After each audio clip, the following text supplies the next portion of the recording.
Hey everybody, this is Rydo and we're back to video game news of Friday, September 6th, 2024. So, yeah. Even Yu-Gi-Oh! Doesn't really even have any updates today. It's surprising. Not playing the game really at all. And noticeably, what I've realized there is that kind of has put me in a weird position for the past couple of days in that, or week or two, that I'm not really playing any video games at all, and breaking the habit is probably not something I want to do if I want to continue to make video game YouTube content. But yeah, I've been manually doing some follow list cleanup while trying to work on the follow list cleanup automated version. The problem that I'm running into, amongst just the constant pile of problems, and I suppose that's life in a nutshell, is you just have a bottomless well of problems that just stack on top of each other, and you may solve some of them, but then a lot of them just get so deep you forget about them. But yeah, the problem is, because the follow list is so big, my follow list in particular, so big on Steam, the page won't load correctly, and when it won't load, I'm basically just timed out for several minutes, 10-20 minutes, it seems like, somewhere around there, where the page just will not load anymore. This is almost certainly intentional, just a default setting to say, hey, let's not have data hogs mining or using the Steam website as much, or overusing it. But because of that situation, that means I'm working on the programming, I'm trying to do a test, trying to see if it's going to work, and then I hit this brick wall. So then I'm forced to take a break when otherwise I wouldn't take a break for 20 minutes. That 20-minute break is probably going to expand itself to closer towards an hour or longer break, because I'm going to turn on something on Hulu, probably the League, which is what I'm watching right now, rewatching. There is something irritating also about rewatching shows that I liked the first time, and then in the accelerated experience of streaming it, it's just not quite as good. You just don't have to wait that week and really fully ingest an episode.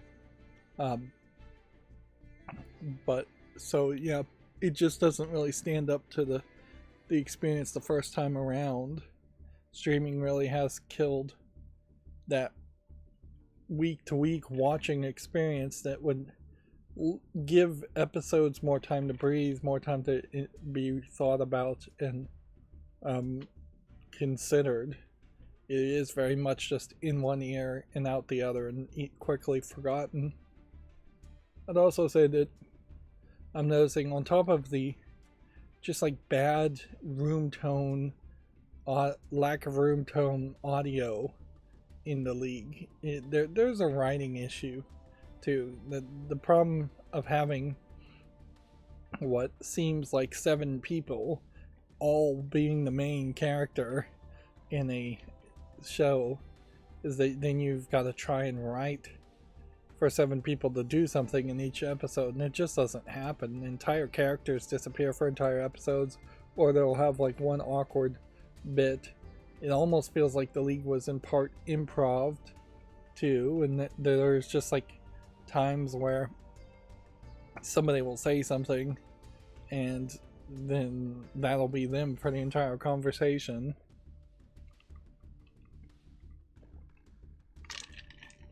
I think it would have probably made a lot more sense to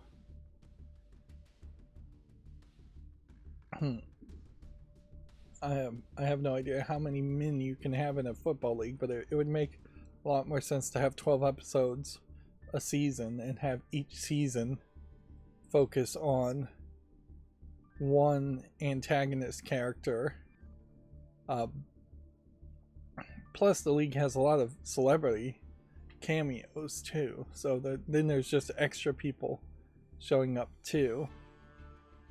Where, yeah, if you just follow the main character Kevin and his wife Jenny through every episode, and their experience slightly interacting with one of the other characters, whether that would be Taco, Pete, or Ruxin, and then you can have other celebrity people also show up for a 12 episode season. That would work better. More of an A and B plot thought at most. But yeah, it's a weirdly written show, if it's written at all. Of course, it has nothing to do with video game news, and I'm just rambling here. I am slowly making progress as far as my automated follow list cleanup happens.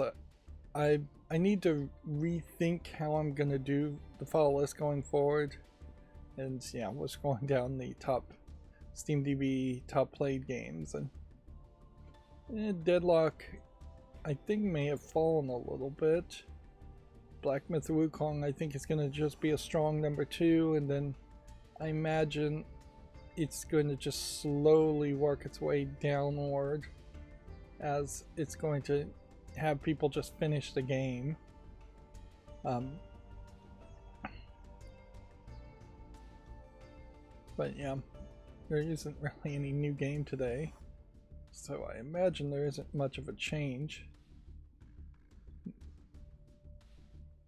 Yeah, as far as rethinking how I'm going to do the fall list, I need to probably only have things on the fall list I actually care about or think I might actually add to the wish list, instead of the current situation where I'm including a lot of games, because when I go through the games during these live streams, I just want to go fast, and probably that still will be the case, but I do think eventually we will hit a point where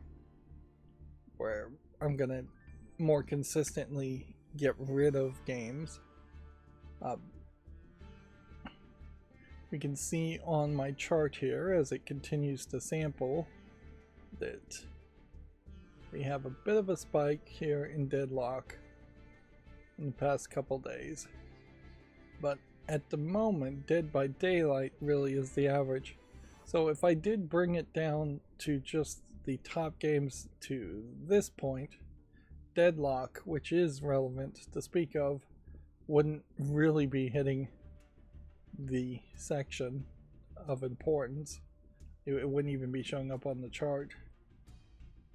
Monster Hunter World is still much more relevant, and nobody's talking about Monster Hunter World, they're just playing it, which inherently is the lesson we already knew, that there is a lot of people and or bots that are playing video games like GTA 5 that just don't talk about it, and there just isn't any news made up about it.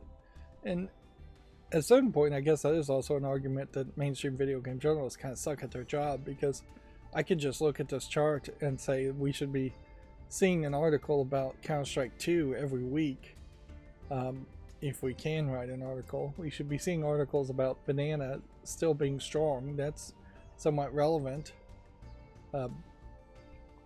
We should be seeing at least a weekly article talking about how these games are still being played quite a bit. But yeah, we'll definitely see a sharp drop off once we get to this point. But it is also starting to average out a lot more too, and I think that is really what we're going to start to see as we move towards a full years of sampling, is that we'll start to see a fairly flat plateau of just about the same amount of enthusiasm for a lot of games on the left side, and arguably more of a cliff on the right side.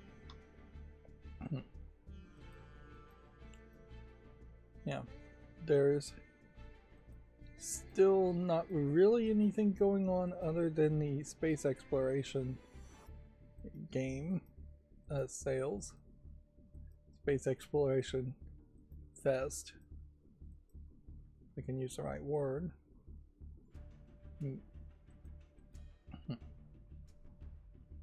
And same old sales. The other thing I've noticed is that a lot of games that are on my follow list are just free games, and a few of them are on my wish list and the follow list because I really wanted to buy them and just haven't gotten around to buying them because they're never really on sale. And so things like Command and Conquer series,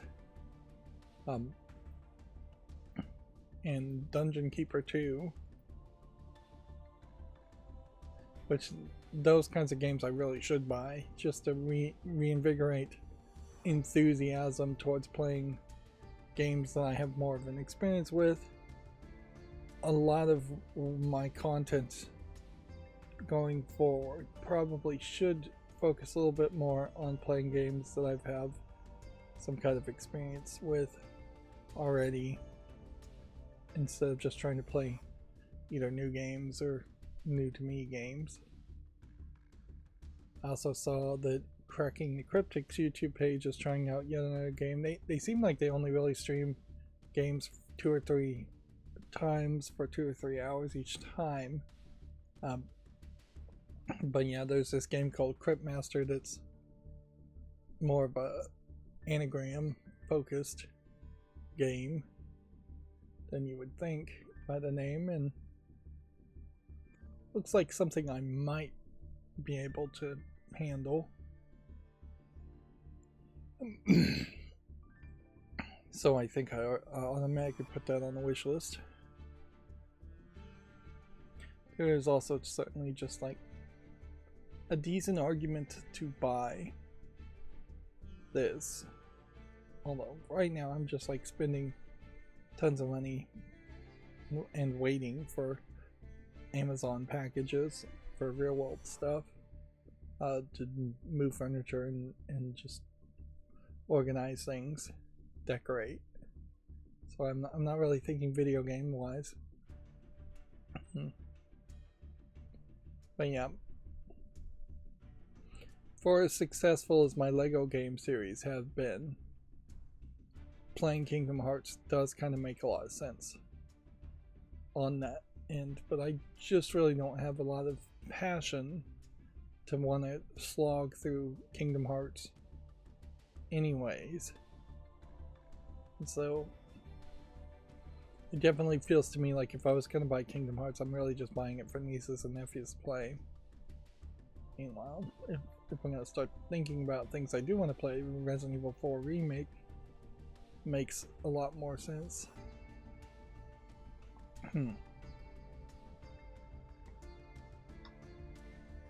Alright, well, either I'm gonna end up going to the bathroom or I'm gonna end up streaming, going through the news in a rushed fashion. So I think, unfortunately, I've had a bit of a false stop here, so false start, if I can say the right words. So I'm gonna pause the recording and take a bathroom break, and then we'll start going through the news. So be right back.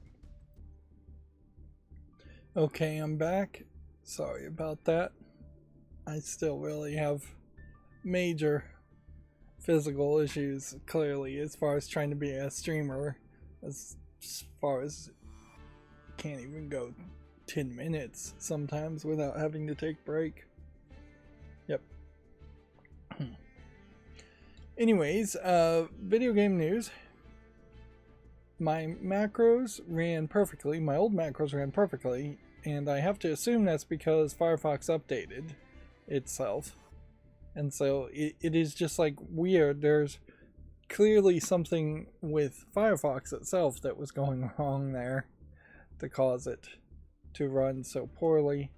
Like, at this rate, I don't think I'm going to have any duplicate tabs today, so we'll be able to go through the news fairly nicely and quickly. I also tweaked some of this although there really still is not, in HTML as far as I can tell, a great way to make fonts just auto scale to fit in a certain width, depending on the content. It's kind of crazy that there isn't the thing there. What you would need to do is have some way of knowing how many letters are in a sentence, a line, not a sentence, a line, and then dynamically scale up the font size based on the number of letters. If I was making these web pages myself, you could probably do some JavaScript to figure that out, but I'm not, so I'm not. But I did make some tweaks here, so things should fit a little bit better, although it does still seem like some of my visual changes to the CSS is on rare occasions just not going to work, and we're going to see things like far to the left of where they should be. But otherwise I think I've mostly fixed it. So Astrobot concept art shows off missing PlayStation cameos is the first article headline we have from Video Games Chronicle. I heard some good news as far as Astrobot is concerned, that it's a pretty good game from MinMax podcast. I don't know why I was really listening to MinMax podcast. I've tried to listen to that a couple times, and it really is just like, feels like I'm trying to move back 10 years or further into the past to listen to something that's sort of like the Giant Bombcast, but even less interesting. And really there's just no going home towards that concept. I'm just not the same person, and podcasts are just not the same. The personalities that once existed are not the same. And the Final Fantasy creator says he's excited to be making a new game after deciding not to retire. This would be Hironobu Sakaguchi, was set to retire after Fantasian. Which I imagine. Yeah, I wouldn't be surprised if there straight up are some Japanese bosses that are pressuring Japanese employees not to retire. In the same way I saw this horrible stories about how some Japanese bosses are, with very little repercussion, allowed to get away with harassing / pressuring employees not to quit. I saw that on Reddit. I'm still looking at Reddit, but weirdly I'm not looking at Twitter at this point. Yeah. I did see that there's a chance that there's going to be even more boycotting of X / Twitter, and for my purposes, I really am not getting a lot of news that I don't know what I'm missing really, but pretty obviously I don't really need to spend time going through Twitter, and that saves me a little bit of time, and anywhere where I can save time is helpful. If anything, Twitter might for me become the source of where I get non-video game news, and I may just mute Gamatsu and Video Games Chronicle and Game Developer. Here we can see one thing that I still need to tweak, and inherently I knew I was going to end up having to tweak things with these adjustments, but it's not been that bad really. It's been pretty good. I'm still running into situations of text going fairly long, but I honestly wouldn't want these headline text to get any smaller. So cropping down here is fine, and the image is perfectly fine. The actual headline to that is that Prime's Video's animated anthology Secret Level will reportedly not remove the Concord episode. I don't see any reason why you would. more than likely all that animation has already been done.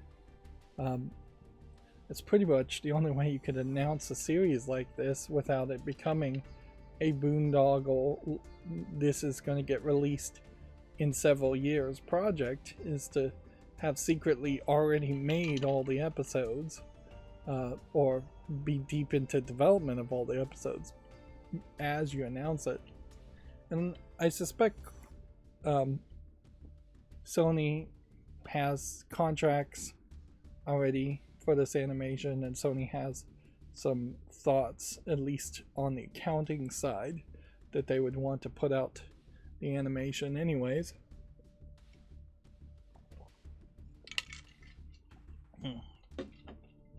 It's already, the game has already, I imagine, lost millions of dollars.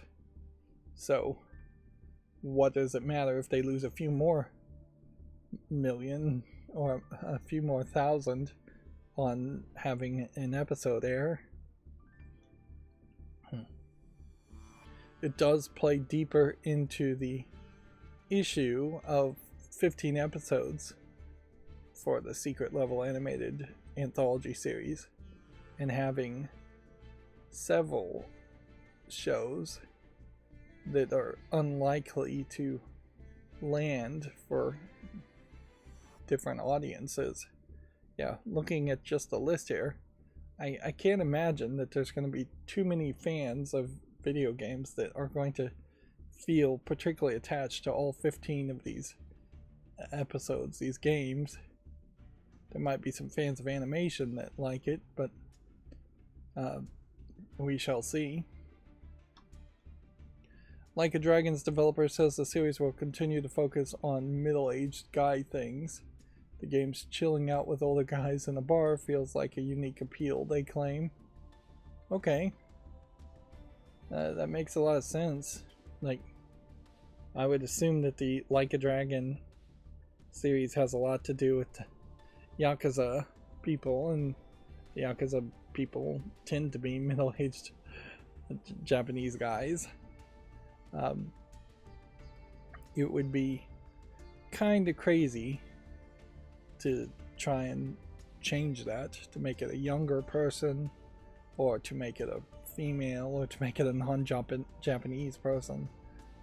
That certainly wouldn't make a lot of sense, and it wouldn't be the story that I think the creators of Like a Dragon could tell. It wouldn't be a story that they were familiar with. Plus, let's face it, there's just a ton of other Japanese games where you play as different kinds of characters. Lots of games where you either play as or see school-age Japanese characters, male and female.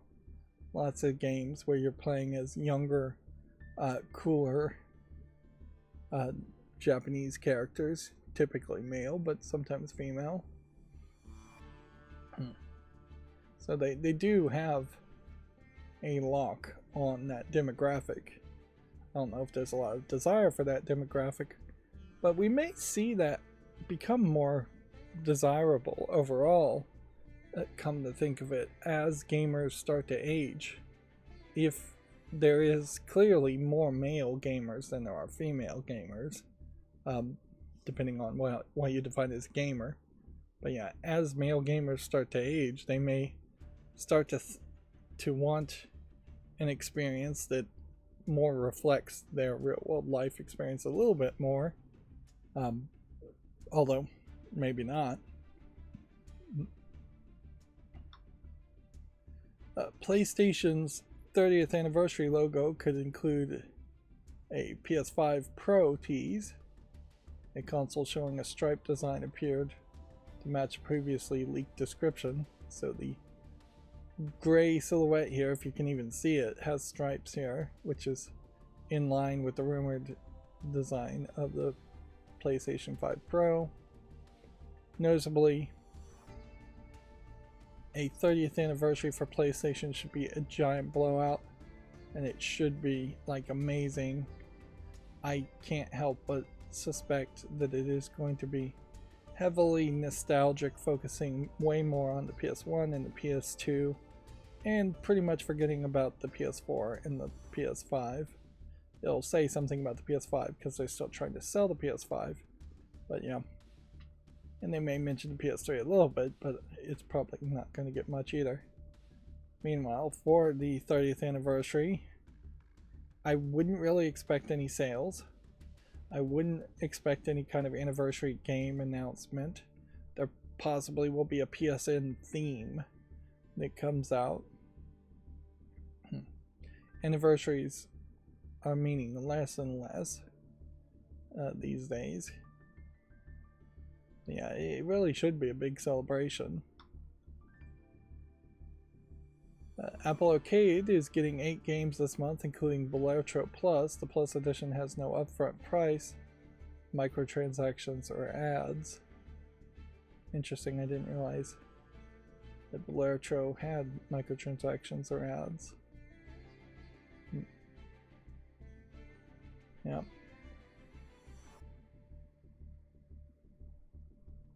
Plus versions of games on Apple Arcade remove any monetization present in the standard App Store versions of the game. So I guess the App Store versions do have that issue.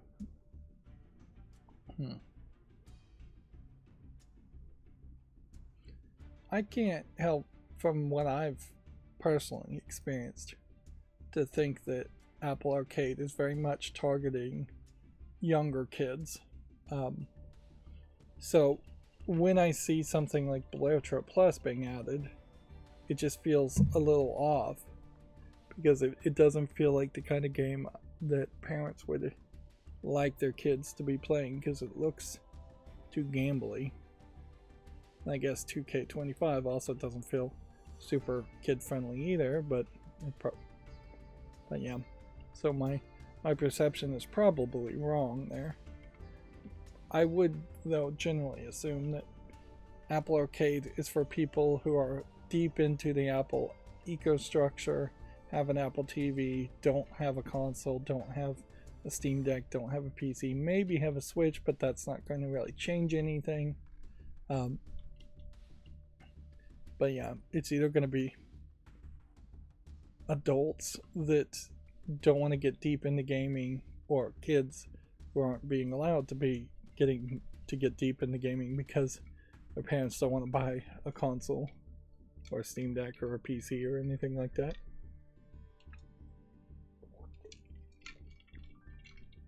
The state of playing PC games, Steam games, well, Steam games in general, with the Apple ecostructure is seemingly in a terrible state, because there's really only 2 things you can do.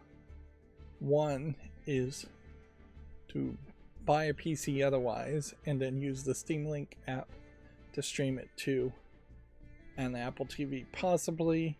I think you can do that, or an iPad, or to go to like Steam/macOS, steam.com/macOS, or steampowered.com/macOS, and buy a considerably small list of games that actually have macOS versions to install on a macOS product, which is not the iPad or the iPhone, but would be more a MacBook type product.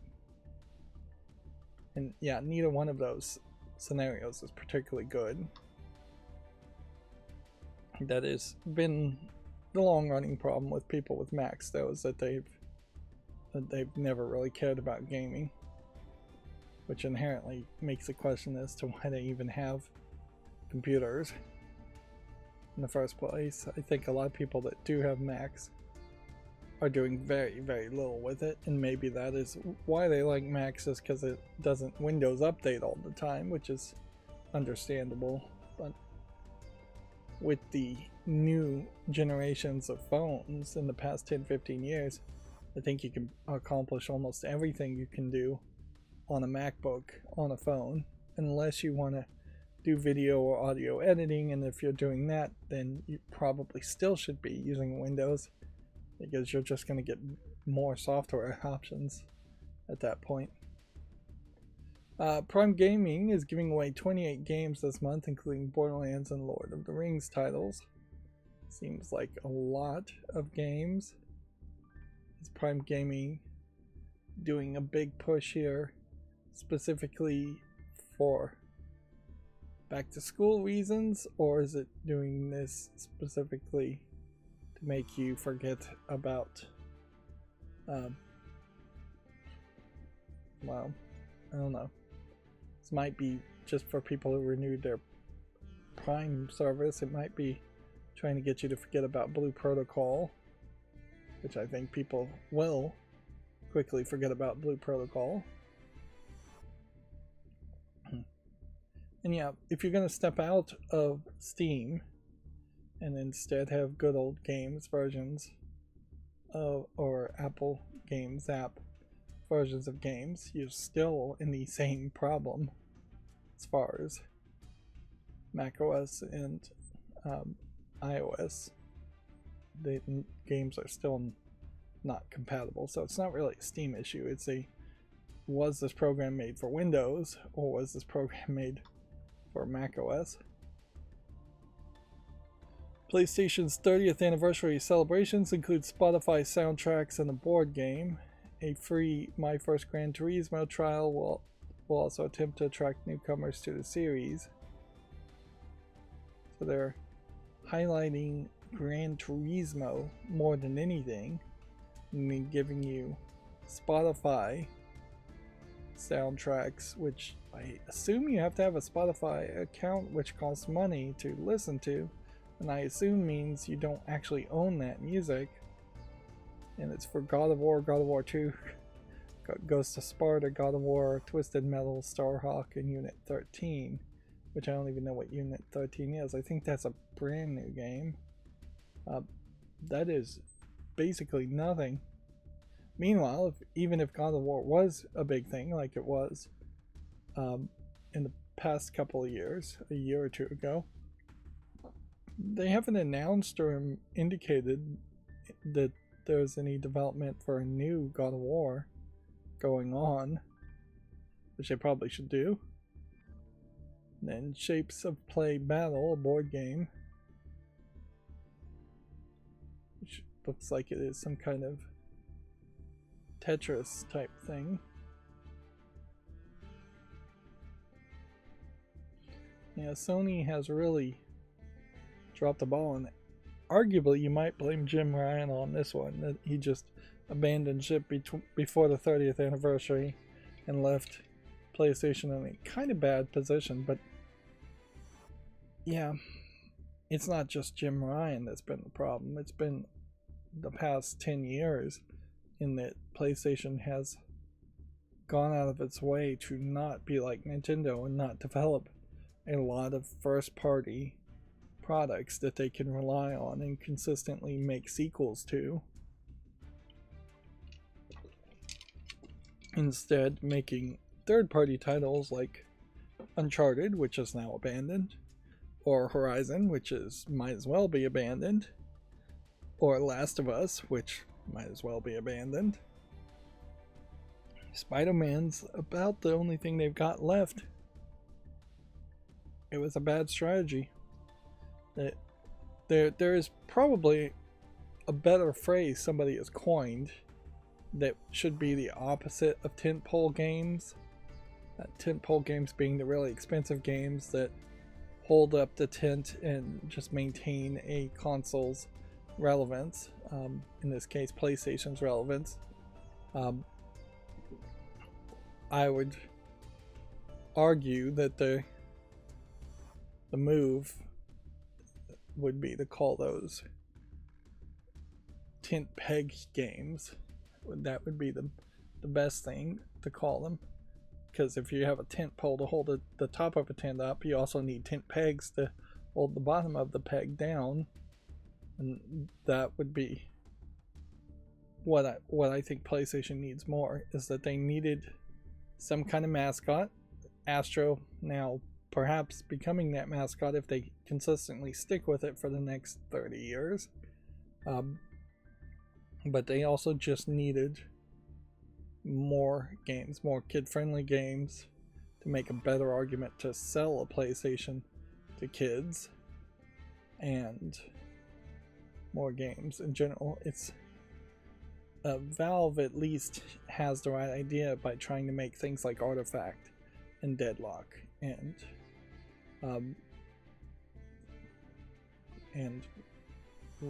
Left 4 Dead and things like that. Things that aren't going to be for everyone, but potentially, or at least a bit of an experiment to constantly give you an excuse to make something new. There's just been very little experimentation software-wise in the past, I would say, 10 years of PlayStation. And hardware-wise, they're also dropping the ball with that too. There needed to be more of a standardization and expectation of hardware going in a different direction and pushing something better. I could have seen where the PlayStation 5 could have been a new standard for Blu-ray that holds even more data, for like an 8K UHD standard that would be a standard that other people can make discs on. They could have pushed for HDR. They could have pushed for better sound just by default. They could have pushed for anything, really. And Microsoft's even in a better position, frankly, to be experimental with their hardware, in that I could have seen the Xbox Series X including a home speaker that had Cortana built into it, which would have been the voice assistant that existed at the time when the Xbox Series X came out. It's kind of crazy. None of them have any connections for LEDs or any adjustable LEDs on their setups to match what PC gaming can do. It's kind of crazy that there's not more adjustable fan speed settings and tweaking, at least even if it was just superficial tweaking that you could do. It's kind of crazy that there is like no real smart home integration software wise. It'd be very easy now to join the Matter initiative, which I imagine Microsoft and Sony both are already part of the Matter initiative. So them having a HomeKit integration like device into their interface would just be a matter of software. And it's crazy that that doesn't really exist. But yeah, I could probably go on, but for brevity's sake, I think I'll move on to the next headline. The Actors Union SAG-AFTRA gets its first developer to agree to its terms over the use of AI. The Tencent-owned Lightspeed LA is the first studio to sign an agreement to protect performers. Now in this case, this feels like this could have fit here. So I might want to do some more tweaking to get the font slightly smaller here. I don't really mind this part wrapping over because that does feel like it's taking the full width. And there might be an argument to just getting rid of some of the margin on the left and the right. So I assume SAG-AFTRA has been on strike, yeah, since July 26th. And I assume just nothing really has happened there. And I guess at a certain point, there is very little to report on. It's kind of silly to have week 2 of the SAG-AFTRA strike headlines when there's nothing to really report on. So Video Games Chronicle waited here until an actual newsworthy event happened, and I guess this is a newsworthy event. I imagine they're still going to be on strike, and they're still going to try and convince a lot of people, or the person negotiating for a lot of games companies to agree to things, agree to their terms. But it is, I guess, also possible that they would maybe eventually just get tired of the strike. Although unions tend not to get tired of strikes. They are more than happy to go on striking as long as the strike fund is fully funded, which SAG-AFTRA may be using the entirety of SAG-AFTRA's strike fund, which I imagine is very funded, not just SAG-AFTRA video game voice actors division's strike fund. It's probably a almost bottomless well of money, so they might just go striking forever, and eventually I guess they would just negotiate and both sides would come to a deal before one side would just fully give up. And if one side was going to fully give up, it's almost certainly going to be the video game companies just straight up shutting down more than the unions giving up.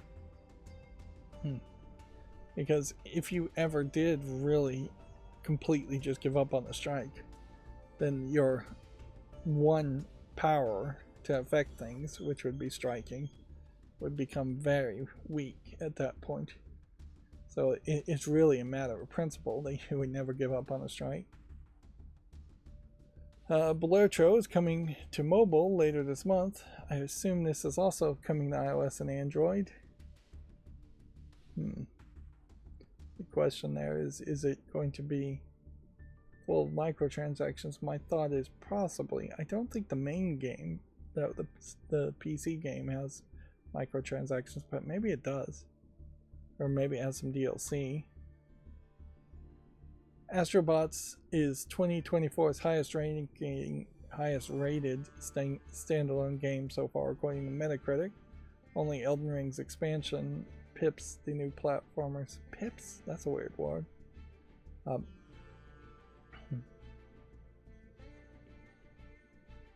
In fairness, there hasn't been a lot of competition, but from what I'm hearing, and I guess Metacritic also agrees, that it does sound like it's a pretty good game.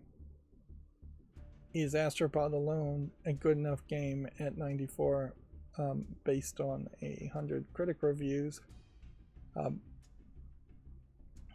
Is it a good enough game to sell PlayStation 5 Pros? Probably not, though. One good game is really going to stand out amongst the field, in that there's just not going to be a second good game. And I would recommend that people do the old thing of considering, if you're going to buy a console for yourself or kids, can you name 3 games you really want to buy at that same time to play? And if you can't pick out 3 games that you want to play, you shouldn't buy the console, because the general assumption is that you're going to have about 6 games per year that you would want to buy, or you're going to want to have at least 6 games per year that you would want to buy for owning a console. I personally fail to meet that standard when playing my Nintendo Switch, which I play maybe 1 or 2 games per year for my Switch. But yeah, if you're not playing at least 1 game every 2 months, and then you're really not getting your value's worth from it. And PlayStation 5 does not stand out as a particularly cheap device for anything else, such as Blu-ray players. So I wouldn't really recommend buying a PS5 for any of its secondary potential features.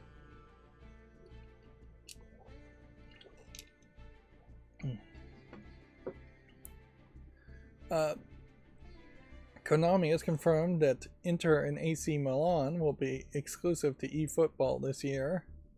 Both will have generic team names, kits, and badges in EA Sports FC 25, joining Lazio and Atlanta.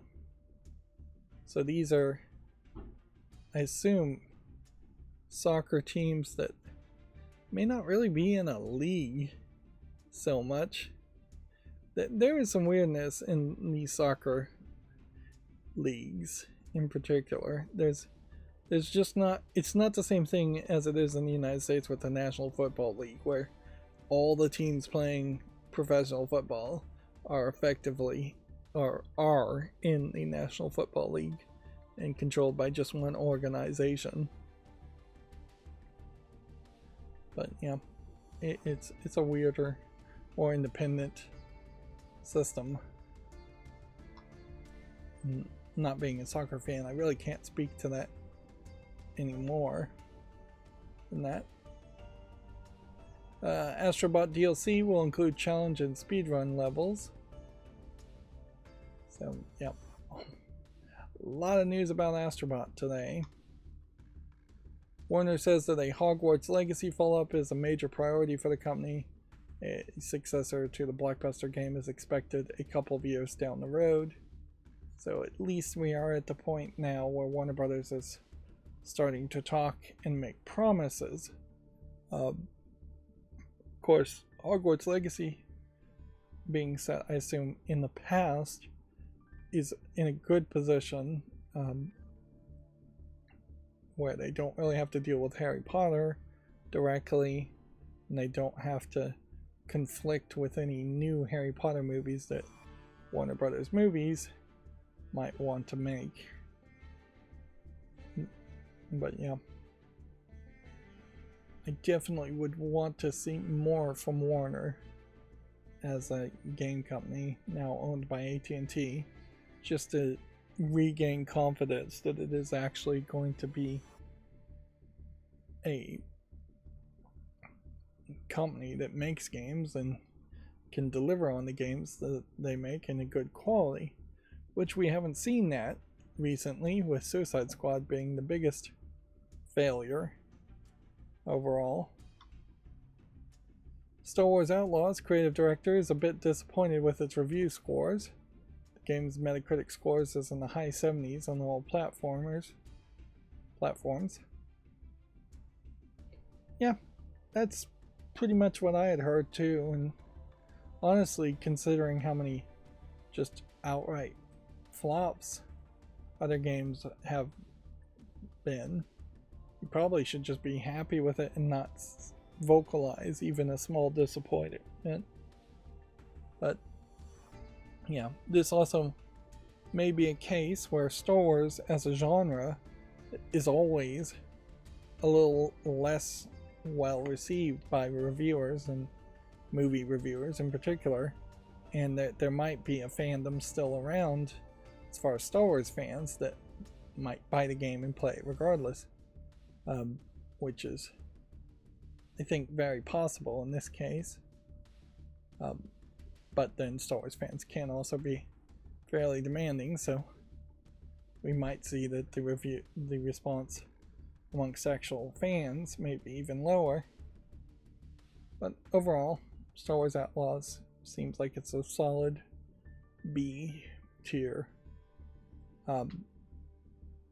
game, which still beats out the overwhelmingly large amount of nothing that has been made for this year. So yeah, when you start to think of it from that perspective, that there is definitely more of a case that anything is better than nothing.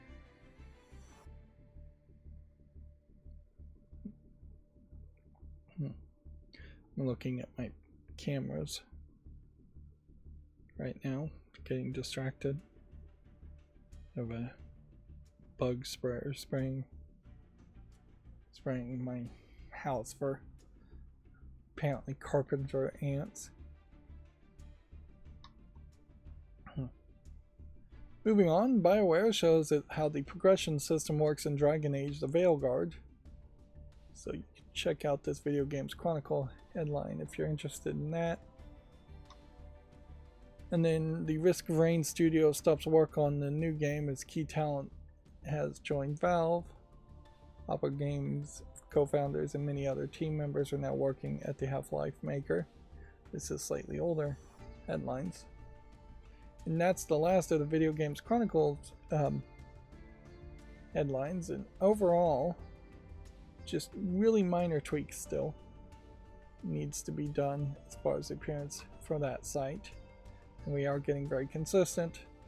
Clearly, I have not worked on any of these interstitial images to make them visually thematically the same, so that is something I should also work on.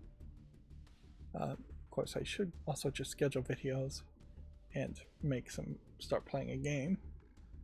So that's going to bring us to weirdly GameDeveloper.com headlines, which I don't know what happened to the Gematsu headlines. I think they probably are going to end up being way on the other side of my tabs. So we'll just go out of order. Spider's employees have secured boosted wages and better remote work policies.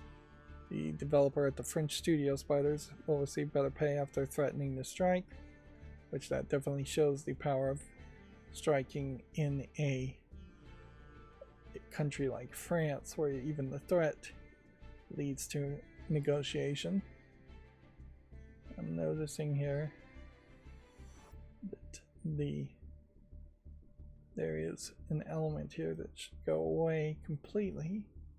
I still am using video games uBlock Origin to block elements. It's just easier to use uBlock Origin's plugin to block elements than to try to make it disappear using custom CSS. It is crazy that there's about 8 different extensions I have installed just to make pages look good. Just ask, quote unquote, Hooded Horse chief producer officer tells devs to treat publishers like an open book. I think especially in the new relationship there's a bit of coyness, which is, without going into any deeper element of this article, probably good advice, is that you don't know if you ask, and very rarely are you going to ask something that's so insulting that it's just going to ruin the relationship completely. And if it does ruin the relationship completely, then you probably weren't ever going to be in a good relationship in the first place. Inherently, the game developer publisher relationship is heavily built on a system of not really cooperation as much as it is a system of exploitation. The publisher is hoping to exploit the developer as much as possible to make as much profit for itself as possible, and the developer is inherently going to exploit its employees to try to make as much money for its management. So it's exploitation all the way down. And this is inherently the problem with capitalism. Compare that to, say, a government grant charter system, or just UBI, Universal Basic Income, where the low-level employees that are developing a game could just be developing a game, and you wouldn't need upper management so much, and you definitely wouldn't need a publisher so much. But yeah, as far as just asking and negotiating, you should just ask and negotiate.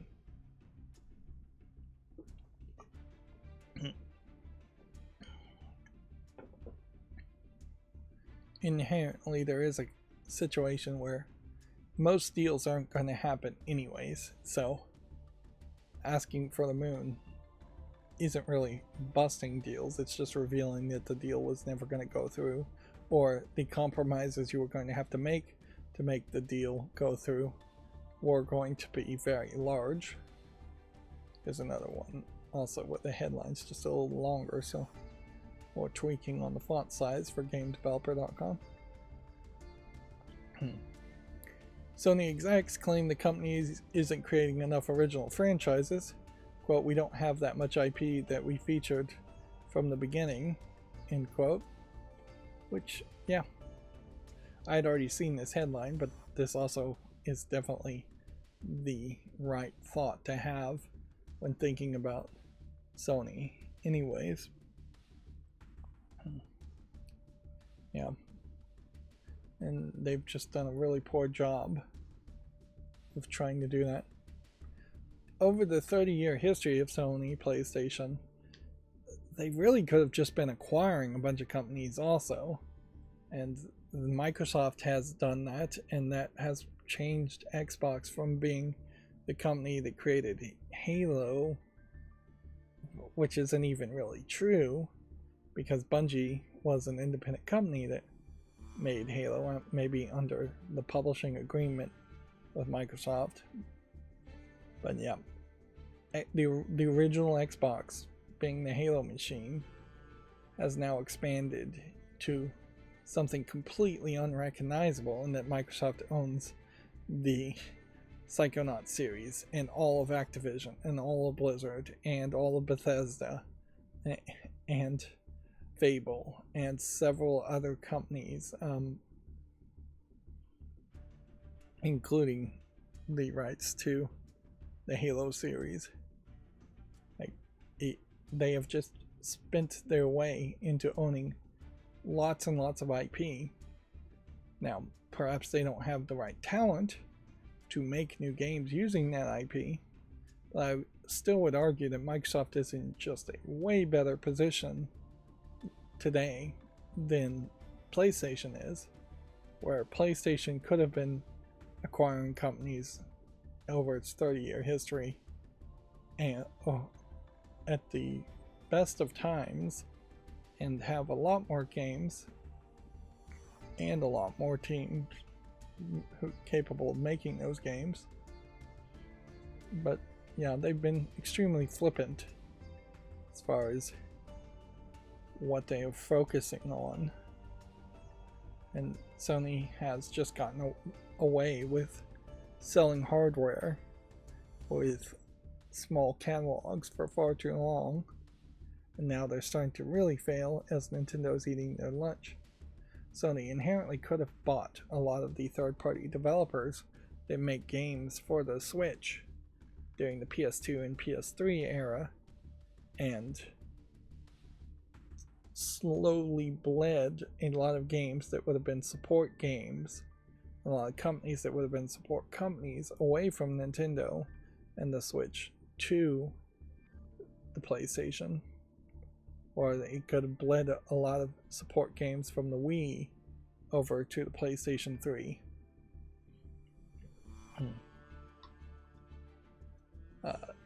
Timber Games is going indie after being shuttered by Sumo Group. We weren't quite ready to throw in the towel just yet. It's interesting that you could possibly do that. I'm not really sure how you would legally go around all of that. Definitely seems like that would require some negotiation, to say the least. But interesting. This is certainly what I would want to see happen for a lot of companies that have been acquired and then abandoned by the likes of Embracer or Sumo Group or Microsoft. But it is also kind of crazy just to keep the name and then not just form a new group of people under a new title and under less pressure, less legacy issues. I do recognize Timber Games, but I couldn't tell you what games they've made or released. Lightspeed LA signed the SAG-AFTRA, agreeing to AI protections for performers. Last Sentinel was the first game to move forward under SAG-AFTRA's new interim interactive media agreement. So it was one of those games that they specifically said was not struck. So that might be in part why Lightspeed has signed this agreement, is because they technically weren't seeing any work slowdown happen on their project. And then this is older stories updated. Until Dawn remake developer Ballistic Moon has confirmed layoffs. Let's see. I was watching a YouTube video of PAX East. We're not at the end of the show now. And Digipin was there.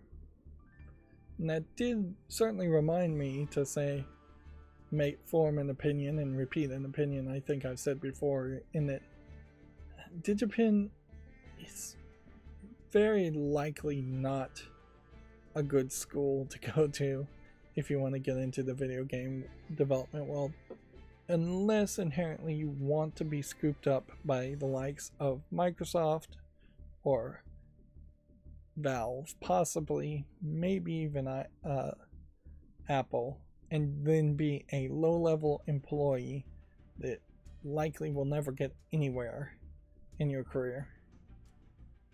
Because Digipin is in Redmond, Washington. We know Microsoft and Valve do look at the student projects that are presented there, or at least they used to. And I haven't heard anything lately. But the last people that I heard of being hired out of Digipin was the team that made Portal. And we're talking 10, 15 years ago at this point. I just don't see that being... This is my follow list, by the way. I'm scrolling down just to kind of give a general sense after even clean up how many games are on the list. It's just super large, and you can see it's just not even reacting to a click there. It just errored out, and it's just taking forever to do anything. It's far too long of a list. But yeah, I don't know what if there really is a specific school that is better than Digipin that specializes in games. I think the specialization in video games itself is inherently the problem, and I think you're much better off. I don't even have to think. I'm willing to stake my credibility on saying you are much better off getting a computer programming degree in just about any college you can afford, the best one you can afford.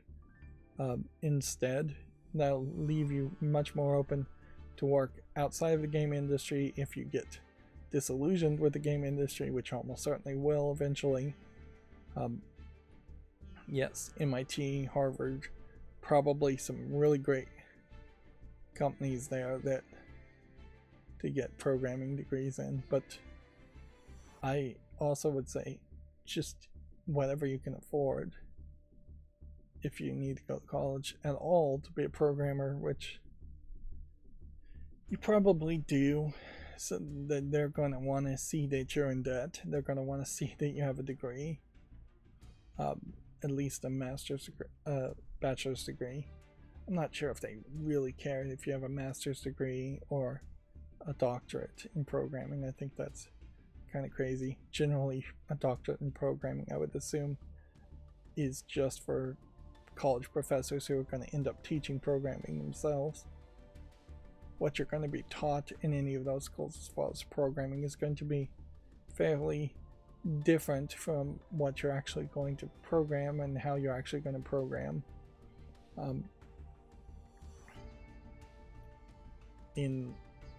Once you were hired by a video game company, and inherently there is probably a flaw even in the thought that you're going to get a degree and be hired by a game company, when in reality you're probably better off assuming you're going to get a degree, be hired in some kind of programming position, and then you're going to work on a video game in your free time as a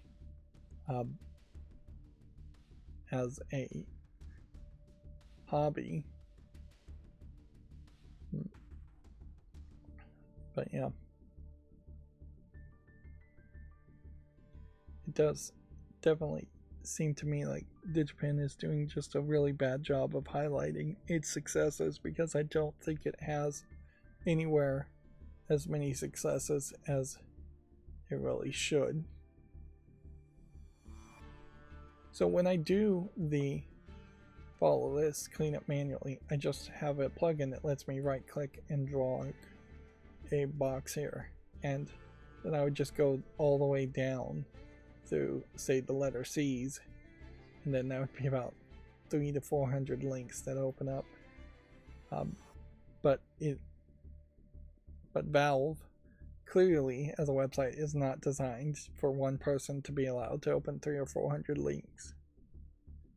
And the vast majority of these games are not games I'd ever really want to play. I've just added them to the follow list almost flippantly, because I don't want to think when going through the games during the live streams. A lot of them are free, and I'm more and more saying, well, if a game meets the limit of having at least 30 reviews and being mostly positive in 30 days, then I'm going to just add it to my library instead of adding it to the wish list. So my number of games I owned is going to go up quite a bit, which is fine. No problem there. That gives me more opportunities to play different kinds of games. But yeah, the vast majority of these games don't get 30 reviews, or they're mixed reviewed or negative reviewed. A lot of games disappear completely and just are not even listed on Steam by the time I get back to them. There's a lot of adult games here I'm just getting rid of almost. I'm going to get rid of almost all of them as far as the adult games. And manually cleaning all this up really is just so that the page loads better. I still need my macro, my new version of the macro, to go through these games automatically and consistently every time I stream give me a few games to consider as to whether I either want to promote them to the wish list or remove them completely if I'm not interested in them, which those are a deeper level of decisions and the kind of thing that probably I could do on screen, and it would just make more sense once we're talking about actual games that are of a high quality to compare versus absolute garbage games. So yeah, the follow list cleanup in some form or fashion might show up again on these streams, as these streams themselves have gotten shorter by not playing Yu-Gi-Oh! Or playing any card game. But first I have to actually get the programming to work. And the programming, it is not working at the moment. There's something about the cycle and the multiple different possibilities not lining up. My brain has really not been in a good shape to just think the procedure through and get the programming tight and accurate. Plus, the pages themselves just don't really want to cooperate as much. That is really what I need to do, is find a moment to really do some hardcore programming and get my head in the game as far as programming goes. So we have yet another rumor here. This is Video Games Chronicle articles, once again, all over the place in different positions. Apparently the rumor is that the Switch 2 has backward compatibility support, and that Nintendo plans to announce its new console this financial year.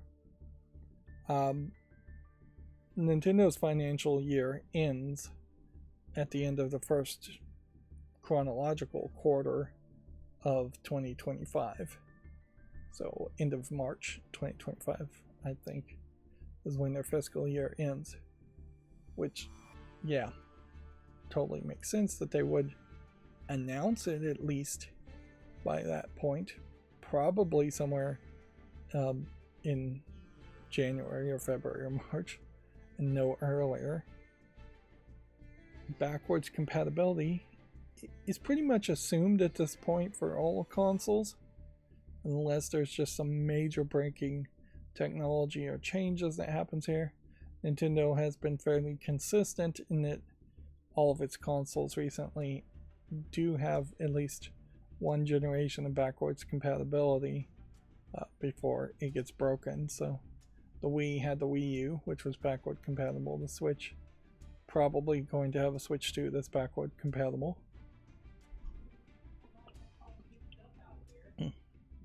Yep. So yeah, these are things that are generally expected. It would be a mess, certainly, if there wasn't backward compatibility. 1080p resolution at minimum is what you really would expect.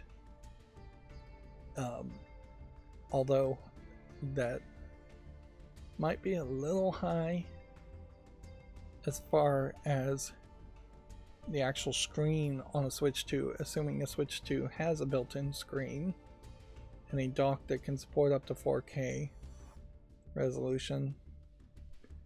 You could probably do that with a very cheap chip, but frankly these resolutions actually do seem a little too high and feel like they are just made up resolutions. I'd love to see it have a screen on it that's 1080p, but if it is 1080p, you're getting to a very small pixels retina resolution type display, and yeah, compare that to the Switch, which does 1280 by 820 in its resolution. Like it is nowhere. Even the Steam Deck OLED is not doing 1920 by 1080. So, and the Steam Deck looks perfectly fine in its resolutions, and probably gets better battery life by working at that resolution, which is just slightly above 720p. I guess you'd call it 820p or something like that, although it's not really a standard. So yeah, and then if a dock does upscale it at that point to 4K, it is going to be upscaling it using very simplistic methods. Joy-Cons being larger is something people would want, older people would want, but yeah, this is all very much still just rumors and speculation. And then I think we've already talked about Mortal Kombat 1 Chaos Reigns expansion trailer showing off sector gameplay. And then let's see. Some of these might actually be fall list cleanup links, which I don't know how that would have happened. I think this game Unholy is mixed and was released in 2023, so unless there's a new reason why it would be mentioned, which I guess maybe there is a new reason. Belair Trail, these might also be Gamatsu things. Wacky World of Sports, Looney Tunes, Mecha Ball, Fast Penguin demo. Not gonna do anything with demos. This one still is not out yet. Street Fighter 6. The Earth Defense Force here is mixed. Really poor quality, poor reception. So here's our Gamatsu articles in weird point. So Unholy for the PS5 and Xbox Series does launch September 13th. Okay. So that explains why that tab was open. Lotro coming to iOS and Android and Apple Arcade on September 26th. I also need to figure out a way to click back to the top of these articles, which I think I can figure a way out to do that, probably by just saving the text here, seeing if well, no, I don't think you can really just click on text using UI Vision macros, so I might have to just send a page up key or something. Looney Tunes Wacky World of Sports launches September 27th.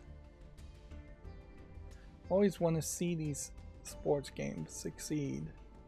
Although sports video games, I'm not sure how much they really encourage kids to get into sports and play sports.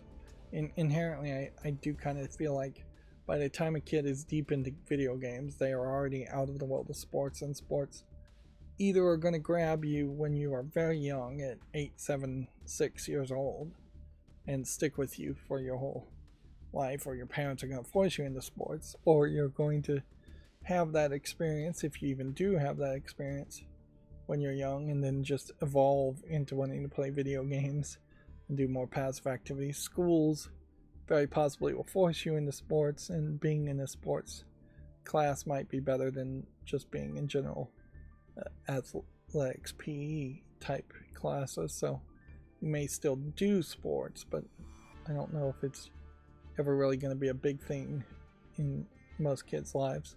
It probably shouldn't be. Sports really is just a physical version of playing games, where video games is a mental version of playing games.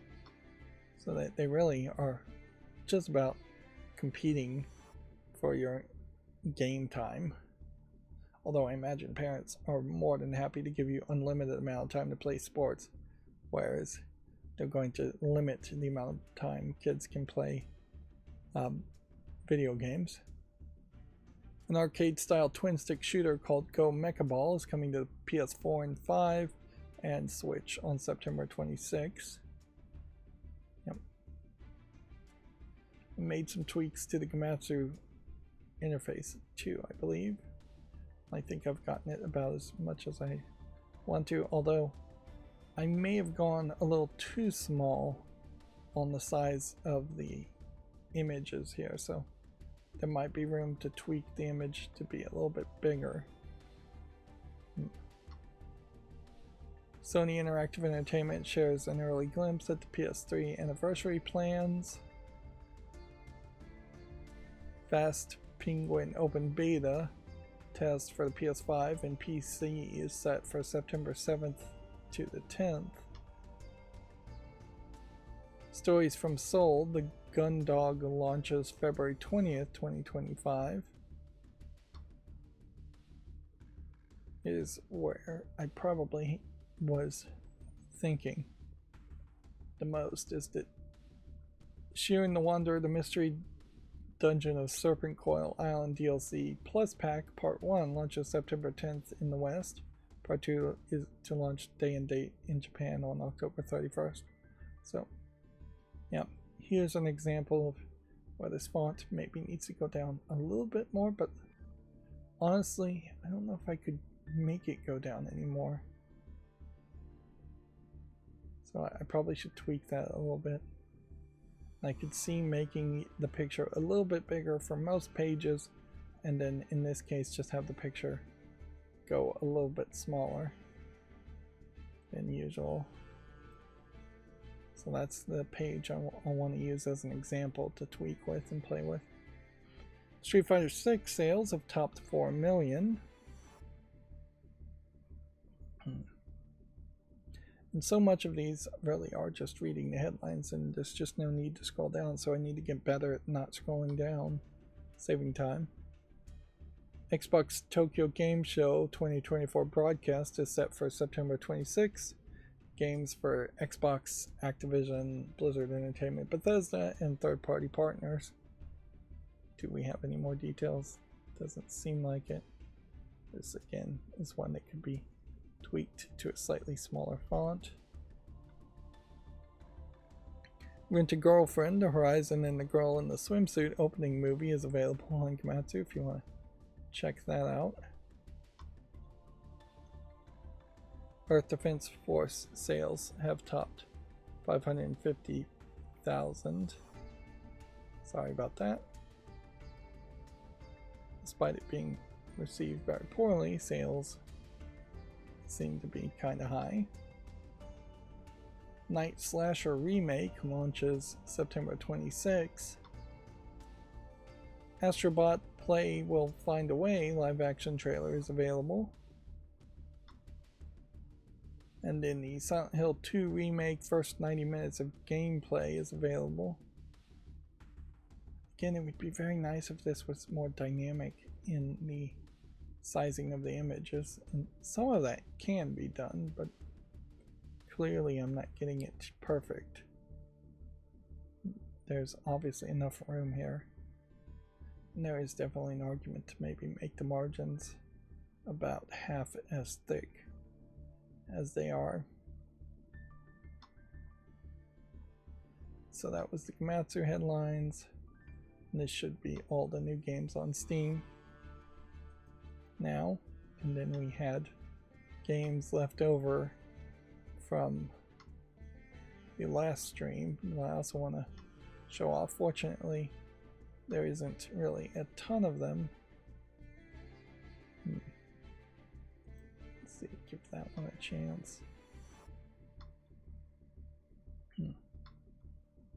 Inherently, the problem is I really don't want to lose momentum while looking at these games while I'm streaming.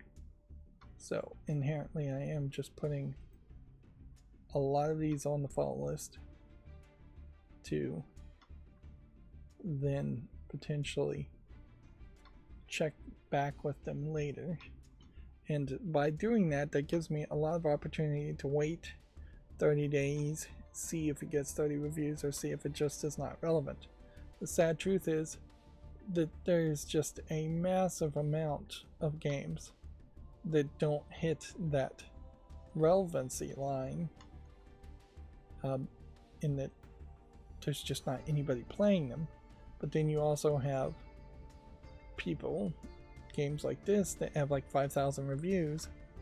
So there are some games that stand out and far surpass 30 reviews, enough to justify that minimal requirement.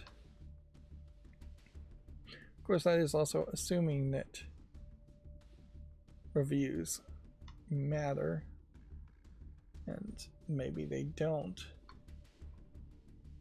That is a possibility. I'm also trying to generally avoid making YouTube shorts a second time if something's already on the follow list, and just generally avoid adding things to the follow list that have no chance of being relevant.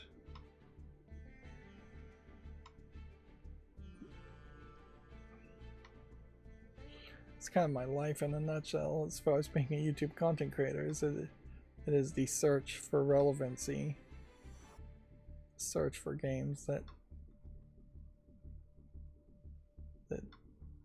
are played enough. There is certainly a thought that at some point, if I was super successful as a YouTube content creator, perhaps I would be a moving force in whether a game is relevant or not, and showing off a game that only has 1 or 2 reviews might make some sense. But I have to be realistic here and say I'm not in that position and not likely to be in that position anytime soon. It's one of those games with way too many interfaces.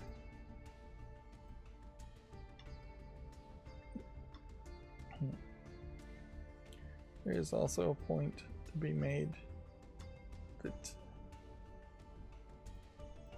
I want the absolute minimal amount of time being spent looking at the follow list and doing follow list cleanup, just these live streams.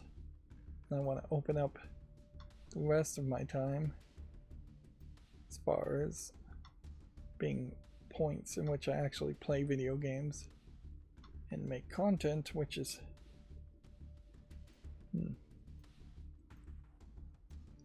just not really what I'm doing right now.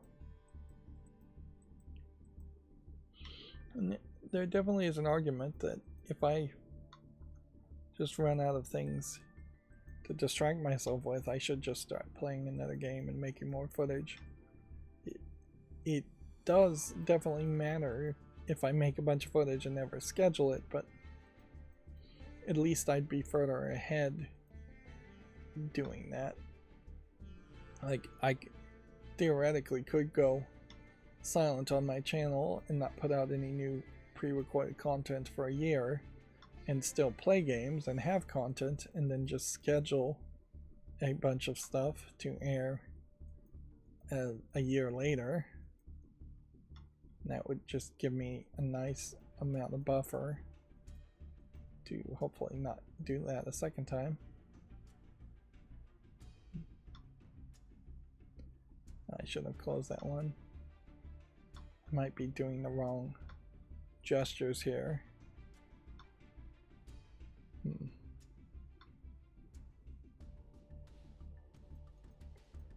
yeah, I might be being a little picky today. I think what is happening here is I'm seeing a lot of things that are already on the follow list because they are now actually just coming out. We are potentially approaching the Black Friday holiday, and so anything announced in the next few weeks is likely going to be something that's not coming out until at least January, probably April of 2025. And anything announced before this point has a high chance of being put out for this whole Christmas season. And I guess it's not going to be much of a Christmas season as far as video games are concerned. Apparently we're at the 2.5 year anniversary point, if you're going to really call that an anniversary point, of the Steam Deck. And so, yeah, I would expect that maybe we'll see something new from the Steam Deck in roughly 6 months. That would, unless they rush it to try and line up releases more for the Christmas season. But I also could see them being in a very good position to just wait and see what the Switch does, whatever the Switch 2 or whatever the next Nintendo console is, because there's kind of not a lot of reason to try to directly compete during the Christmas season with consoles. So these are the other games from the last stream that I decided I was going to put on the follow list, make YouTube shorts on. It's not really a lot. Interesting. And see, weirdly, even with the bathroom break now, this stream is seemingly going to end in roughly an hour and 30 minutes. Well, no, I guess my clock here says I'm going to end at about an hour and 30 minutes of real content, and I've been going for an hour and 47 minutes, which makes more sense. I have two different clocks depending on whether it's including the pause or not, and I don't know how accurate either one of those are. So I could scroll through my Twitter feed and see if there's anything worth mentioning or anything new that's happened, but very rarely has that ever been worth it to do. So instead, I am just going to end this recording here, nice, short and sweet. As always, I ask you to like, share, subscribe, comment, and keep on watching. Thanks.